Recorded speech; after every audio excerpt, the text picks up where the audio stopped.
Hi guys, welcome to Guhan KP TVK. உங்களுக்கு எத்தனை பேருக்கு தெரியும் நீங்கள் சின்ன வயசில் இருக்கும்போது யார் யார் என்னென்ன சாப்பிட்ருப்பீங்க? நம்ம ஊர் சைடில் எத்தனை பேர் நீங்கள் ஊர்லேருந்து பார்த்துட்டு இருக்கீங்க? எங்கள் ஊர்லேருந்து காட்டுறேன், வாங்க ஃபாலோ பண்ணி வாங்க. இது என்னன்னு தெரியுதா உங்களுக்கு? கொடுக்காப்பள்ளின்னு வாங்க. நாங்கள் சின்ன வயசு இருக்கும்போது இந்த இடம் சுற்றி இருக்கோம். அங்கே காட்டுங்க, எல்லா இடத்துலையும் இடம் சுற்றி இருக்கோம். நாங்கள் எல்லாத்தையும் வந்து பறிப்போம், சாப்பிடுவோம். இப்போ இந்த ஒரே மரம் தான் இருக்குது எங்கள் ஊர்லேயே. கிட்டத்தட்ட ஒரு 5000 வீடு இருக்குது. 5000 வீட்டில் இந்த ஒரே மரம் தான் இருக்குது. அதுவும் இப்போ தான் பூ பத்துருக்கு. நாங்கள் ரொம்ப ரொம்ப ரொம்ப வெக்ஸாகி போயிருக்கோம். எல்லாம் இந்த மரத்தை வெட்டிட்டு காலி பண்ணிட்டாங்க.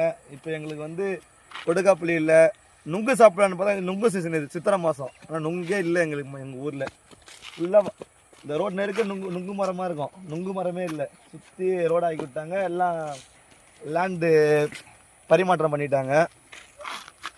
அப்புறம்